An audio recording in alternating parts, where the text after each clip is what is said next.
Hello viewers and welcome to Review Information. In this video I will show you how to use Search Web to add group profile photo on WhatsApp.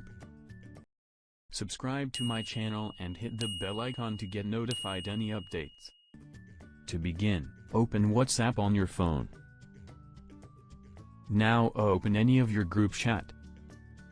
Then tap on the group name from the top. Now tap the group photo or icon. At the bottom you will see, Search Web. Tap on it. Write anything in the search box. And tap on the search icon from the bottom right corner.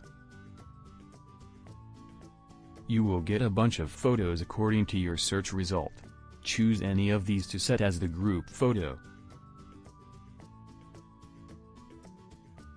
You can adjust the photo by dragging and rotate also.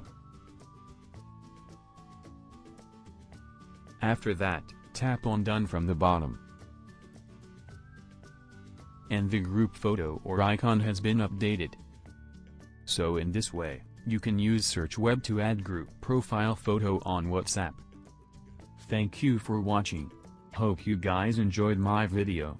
Please subscribe my channel for more videos. Goodbye.